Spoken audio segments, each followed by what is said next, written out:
IPL 2025 సీజన్లో play ఆఫ్స్కు అర్హత సాధించినటువంటి టీమ్స్కు ఎలిమినేట్ అయిన టీమ్స్ చుక్కలు చూపిస్తున్నాయి. పాయింట్స్ టేబుల్లో అగ్రస్థానంలో ఉన్న జట్లకు అట్టడుగున ఉన్న జట్లు వరుస షాకులు ఇస్తున్నాయి. తాజాగా గుజరాత్ టైటాన్స్తో జరిగినటువంటి మ్యాచ్లో సిఎస్కే జట్టు 83 పరుగుల తేడాతోటి ఘన విజయం సాధించింది.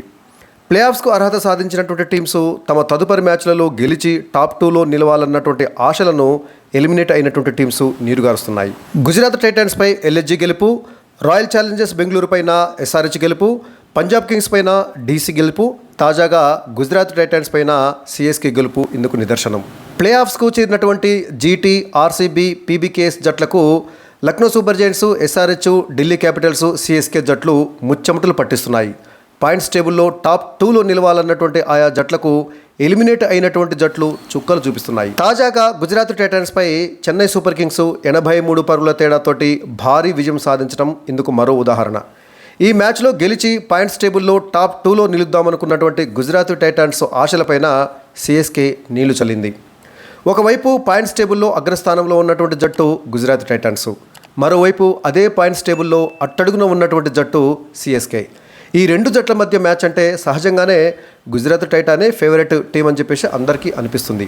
ఎందుకంటే ఈ సీజన్లో సిఎస్కే ప్రతి టీం మీద కూడా వరుసపెట్టి ఓటములు చవిచూస్తున్నటువంటి నేపథ్యంలో మరి పాయింట్స్ టేబుల్లో అగ్రస్థానంలో ఉన్నటువంటి గుజరాత్ టైటాన్స్ ఈ మ్యాచ్లో సిఎస్కేపై గెలవటం పెద్ద కష్టమేమీ కాదు అని అనిపించింది. కానీ సిఎస్కే తన చివరి మ్యాచ్లో పోతూ లాస్ట్ పంచు గట్టిగా ఇచ్చింది గుజరాత్ టైటాన్స్కి.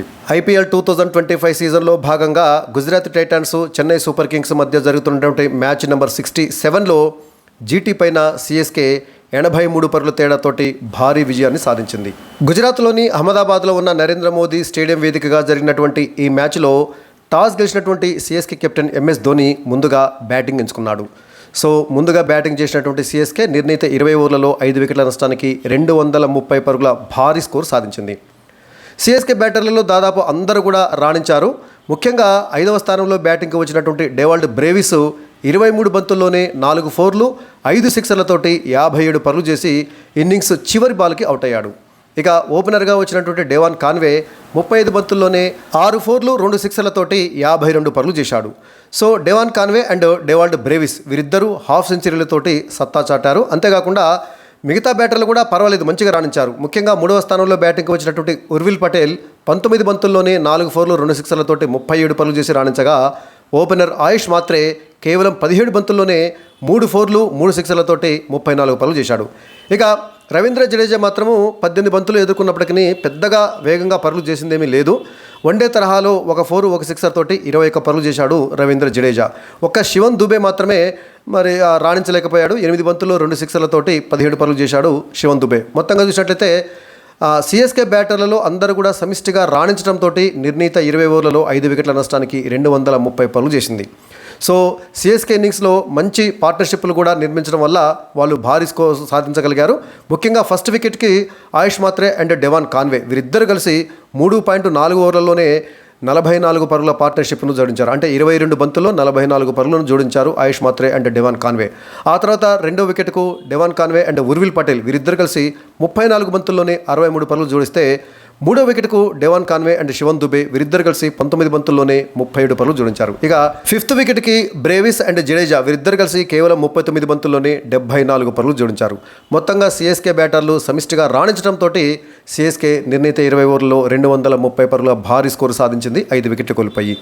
ఇక గుజరాత్ టైటాన్స్ బౌలర్ల విషయానికి వచ్చినట్లయితే దాదాపు అందరూ కూడా విఫలమయ్యారు, ఒక ప్రసిద్ధ కృష్ణ తప్ప. అందరూ భారీగా ధారాళంగా పరుగులు సమర్పించిన చోట ప్రసిద్ధ కృష్ణ అద్భుతంగా బౌలింగ్ వేసి 4 ఓవర్లలో కేవలం 22 పరుగులు మాత్రమే ఇచ్చి 2 కీలక వికెట్లు పడగొట్టాడు. ప్రసిద్ధ కృష్ణ ఓవర్కి సగటున 5.5 చొప్పున పరుగులు ఇచ్చాడు. ఇక మిగతా బౌలర్లందరూ కూడా ధారాళంగా అంటే ఓవర్కి సగటున 10కి పైగా పరుగులు ఇవ్వడం జరిగింది. రషీద్ ఖాను, సాయి కిషోరు, తర్వాత షారుఖ్ ఖాన్ ఈ ముగ్గురు కూడా తలా 1 వికెట్ తీసినప్పటికీ అందరూ కూడా భారీగానే పరుగులు ఇచ్చారు. ముఖ్యంగా షారుఖ్ ఖాన్ 1 ఓవర్లో 13 పరుగులు ఇస్తే సాయి కిషోర్ 2 ఓవర్లలో 23 పరుగులు అంటే ఓవర్కి సగటున 11.5 చొప్పున, రషీద్ ఖాన్ 4 ఓవర్లలో 42 పరుగులు అంటే ఓవర్కి సగటున 10.5 చొప్పున. ఇక అర్షద్ ఖాన్ అయితే వేసినటువంటి 2 ఓవర్లలోనే 42 పరుగులు అంటే ఓవర్కి సగటున 21 పరుగులు చొప్పున ఇవ్వడం జరిగింది. ఇక ప్రధాన బౌలర్ సిరాజ్ కూడా దారుణంగా విఫలమయ్యాడు. 4 ఓవర్లలో ఒక్క వికెట్ కూడా తీయకపోగా ఏకంగా 47 పరుగులు సమర్పించుకున్నాడు. అంటే ఓవర్కు సగటున 11.8 చొప్పున పరుగులు ఇస్తే కోడ్జే కూడా 3 ఓవర్లలో 34 పరుగులు, అంటే ఓవర్కు సగటున 11.3 చొప్పున పరుగులు ఇవ్వడం జరిగింది. ఒక ప్రసిద్ధ కృష్ణ తప్ప గుజరాత్ టైటాన్స్ బౌలర్లలో ఎవ్వరూ కూడా రాణించలేదు. అందరూ కూడా ధారాళంగా పరుగులు ఇవ్వడం జరిగింది. ఆ తర్వాత 231 పరుగుల భారీ విజయ లక్ష్యంతో బరిలోకి దిగినటువంటి గుజరాత్ టైటాన్స్ క్రమం తప్పకుండా వికెట్లను కోల్పోయి 83 పరుగుల తేడాతోటి భారీ ఓటమిని చవిచూసింది. ఓపెనర్ సాయి సుదర్శన్ 41 పరుగులతోటి టాప్ స్కోరర్గా నిలిస్తే 9వ స్థానంలో బ్యాటింగ్కు వచ్చినటువంటి అర్షద్ ఖాన్ 20 పరుగులతోటి సెకండ్ టాప్ స్కోరర్గా నిలిచాడు. సో షారుఖ్ ఖాన్ 19 పరుగులు చేశాడు. 4 బ్యాటర్లు సింగిల్ డిజిట్కే అవుట్ కావడం జరిగింది. 6 ఓవర్ల పవర్ ప్లేలో గుజరాత్ టైటాన్స్ 3 వికెట్లు కోల్పోయి 35 పరుగులు మాత్రమే చేసినప్పుడే గుజరాత్ టైటాన్స్కు ఓటమి తప్పదనిపించింది. ఇక 10 ఓవర్లు ముగిసేసరికల్లా గుజరాత్ టైటాన్స్ 3 వికెట్ల నష్టానికి 85 పరుగులు చేసి వెనకబడింది. 15 ఓవర్లకు 7 వికెట్ల నష్టానికి 125 పరుగులు మాత్రమే చేసి ఓటమి అంచులకు చేరింది. ఇక సిఎస్కే బౌలర్లలో అన్షుల్ కాంబోజ్ అండ్ నూర్ అహ్మద్ అద్భుతంగా బౌలింగ్ చేసి చెరో 3 వికెట్లు తీస్తే రవీంద్ర జడేజా 2 వికెట్లు తీశాడు. ఇక ఖలీల్ అహ్మద్, పతిరణ వీరిద్దరూ చెరో వికెట్ తీయడం జరిగింది. సో మొత్తంగా చూసినట్టయితే అన్షుల్ కాంబోజు 2.3 ఓవర్లలో కేవలం 13 పరుగులు మాత్రమే ఇచ్చి 3 వికెట్లు పడగొట్టాడు. అంటే ఓవర్కు సగటున 5.2 చొప్పున పరుగులు ఇస్తే నూర్ అహ్మద్ కూడా 4 ఓవర్లలో కేవలం 21 పరుగులు మాత్రమే ఇచ్చి 3 వికెట్లు, అంటే ఓవర్కు సగటున 5.2 చొప్పున పరుగులు ఇవ్వడం జరిగింది. రవీంద్ర జడేజా కూడా 2 వికెట్లు తీశాడు.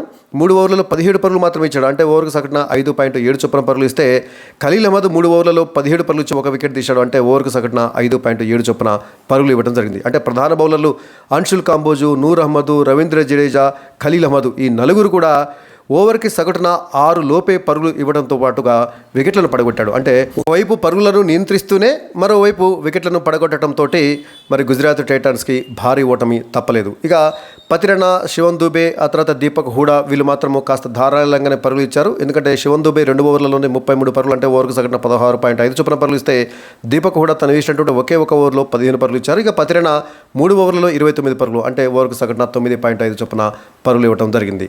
సో మొత్తంగా ఈ మ్యాచ్లో ఇప్పటివరకు పాయింట్స్ టేబుల్లో అగ్రస్థానంలో ఉన్నటువంటి గుజరాత్ టైటాన్స్ అట్టడుగున ఉన్నటువంటి సిఎస్కే మధ్య జరిగినటువంటి ఈ మ్యాచ్లో సిఎస్కే అదరగొట్టింది. ఒక అద్భుత విజయంతో, అంటే ఓదార్పు విజయంతో ఈ సీజన్లో తన ప్రయాణాన్ని ముగించింది సిఎస్కే. ఇక మరోవైపు గుజరాత్ టైటాన్స్ విషయానికి వచ్చినట్లయితే ఈ మ్యాచ్లో ఓడిపోయినా కూడా ప్రస్తుతానికైతే గుజరాత్ టైటాన్స్ పాయింట్స్ టేబుల్లో అగ్రస్థానంలోనే ఉన్నప్పటికీ వరుసగా 2 మ్యాచ్లలో ఓడిపోయినటువంటి గుజరాత్ టైటాన్స్ పాయింట్స్ టేబుల్లో తొలి 2 స్థానాలలో నిలిచేటటువంటి అరుదైనటువంటి అవకాశాన్ని దాదాపుగా కోల్పోయినట్లే. ఈ మ్యాచ్లో దారుణంగా 83 పరుగుల తేడాతోటి ఓడిపోవడంతో గుజరాత్ టైటాన్స్ యొక్క నెట్ రన్ రేట్ కూడా బాగా పడిపోయింది. రేపు ఆర్సీబీ తన తదుపరి మ్యాచ్లో ఓడిపోతేనే గుజరాత్ టైటాన్స్ పాయింట్స్ టేబుల్లో తొలి 2 స్థానాలలో నిలిచే అవకాశం ఉంటుంది. ఒకవేళ ఆర్సీబీ గెలిచినట్లయితే గుజరాత్ టైటాన్స్ మరి పాయింట్స్ టేబుల్లో 4వ స్థానానికి పడిపోయినా ఆశ్చర్యం లేదు. సో మొత్తానికి ప్లే ఆఫ్స్కి అయితే అర్హత సాధించింది. కానీ తొలి 2 స్థానాలలో నిలిచినటువంటి జట్లకు ఫైనల్స్కు చేరడానికి 2 అవకాశాలు ఉన్నటువంటి నేపథ్యంలో మరి గుజరాత్ టైటాన్స్ కానీ, పీబీకేఎస్ కానీ, ఆర్సీబీ కానీ ఈ జట్లు మరి తమ చివరి మ్యాచ్లలో వరుసగా ఓటమి పాలు కావడం అనేది మనం గమనించదగ్గ విషయము. మొత్తంగా చూసినట్లయితే గుజరాత్ టైటాన్స్ యొక్క నెట్ రన్ రేటు అటు ఆర్సీబీతో పోల్చినా ఇటు పీబీకేఎస్తో పోల్చినా కూడా చాలా తక్కువ ఉంది. రేపు జరగబోయేటటువంటి మ్యాచ్లలో, తదుపరి మ్యాచ్లలో ఆర్సీబీ, పీబీకేఎస్ భారీ తేడాతోటి ఓడిపోతే తప్ప గుజరాత్ టైటాన్స్ తొలి 2 స్థానాలలో నిలిచేటువంటి అవకాశం లేదు. మొత్తంగా గుజరాత్ టైటాన్స్ చివరి 2 మ్యాచ్లలో ఓడిపోవడంతో పాయింట్స్ టేబుల్లో 1 లేదా 2 స్థానాలలో నిలవడానికి ఉన్నటువంటి అరుదైనటువంటి అవకాశాన్ని కోల్పోయింది. ఇది వాళ్ళకి ఊహించినటువంటి ఎదురు దెబ్బే. ఎందుకంటే పాయింట్స్ టేబుల్లో అట్టడుగున ఉన్నటువంటి సిఎస్కే చేతిలో చావు దెబ్బ తినడం అనేది గుజరాత్ ఊహించి ఉండదు. సో అలాంటి షాక్ ఇచ్చింది సిఎస్కే. ఇక ఈ మ్యాచ్లో తన అద్భుతమైనటువంటి బ్యాటింగ్ తోటి కేవలం 23 బంతుల్లోనే 4 4లు 5 6లతోటి 57 పరుగులు చేసి సిఎస్కే భారీ స్కోరు సాధించడంలో కీలక పాత్ర పోషించినటువంటి డెవాల్డ్ బ్రేవిస్కి player of the match award దక్కింది. మొత్తంగా చూసినట్లయితే సిఎస్కే కానీ గుజరాత్ టైటాన్స్ కానీ ఈ సీజన్లో లీగ్ దశలో తమ చివరి మ్యాచ్లో ఆడేశాయి. ఇక సిఎస్కే చివరి మ్యాచ్లో గెలుపు సాధించి కాస్త గౌరవప్రదంగా టోర్నీ నుంచి నిష్క్రమిస్తే వరుసగా 2 ఓటములతోటి గుజరాత్ టైటాన్స్ ప్లే ఆఫ్స్లోకి అడుగుపెట్టింది. మరి గుజరాత్ టైటాన్స్ పాయింట్స్ టేబుల్లో తొలి 2 స్థానాలలో నిలవాలంటే దాని యొక్క భవిష్యత్తు పంజాబ్ కింగ్స్, తర్వాత ఆర్సీబీ, ముంబై జట్ల మీద ఆధారపడి ఉంది. చూద్దాం మరి ఏం జరుగుతుందో.